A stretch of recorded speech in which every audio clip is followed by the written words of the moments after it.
কিয়ামতের ময়দানে আল্লাহর কাছে বান্দা কোন আমল করলে হিসেব ছাড়া জান্নাতে যাবে? ভাই, আল্লাহর কাছে হিসেব দিয়ে জান্নাতে যাওয়া কি সহজ কাম না কঠিন কাজ? আরে আল্লাহর কাছে তো অনেক দূরের কথা।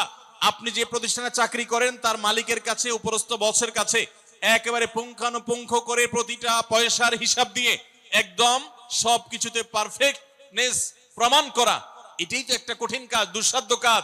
সেখানে সারা জীবনের হিসাব আল্লাহর কাছে দিয়ে পাই পাই করে তারপর আপনি জান্নাতে যাবেন, বিষয়টা এত সহজ না। তাহলে হিসেব ছাড়া আল্লাহ তাআলা এমনিতে বলবেন হিসাব টিসাব নাই, তোমাকে এমনি জান্নাতে দিলাম, এটা চান আপনারা?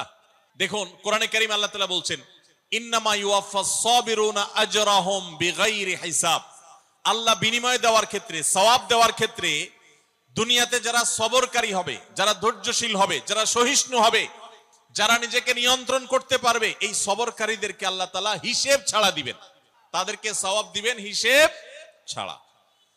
তাহলে আপনি যখন আপনার কর্মস্থলে থাকবেন আপনাকে ধৈর্য ধারণ করতে হবে। আপনি যখন পাবলিক পরিবহনে উঠবেন আপনার মাথা ঠান্ডা রাখতে হবে। আপনি যখন আপনার বাসা বাড়িতে থাকবেন আপনার মাথা ঠান্ডা থাকতে হবে। মাথা গরম হয়ে যায় যাদের, হট মেজাজ যারা, কথায় কথায় মাথা গরম হয়ে যায়, ধৈর্যহীন হয়ে যায়, যেখানে সেখানে গন্ডগোল বাধায় দেয়, মারামারি বাধায় দেয়, ধৈর্য সহ্য বলতে কিছু নাই, এই লোকগুলো কিন্তু এই সৌভাগ্যবান মানুষদের কাতারে শামিল হতে পারবে না। ঠিক একইভাবে দাম্পত্য জীবনে সুখী হতে হলে সবর এবং শকর, এই দুইটা মূল মন্ত্রের কোনো বিকল্প পথ খোলা নেই। সেটা স্বামীর জন্য প্রযোজ্য, স্ত্রীর জন্য প্রযোজ্য।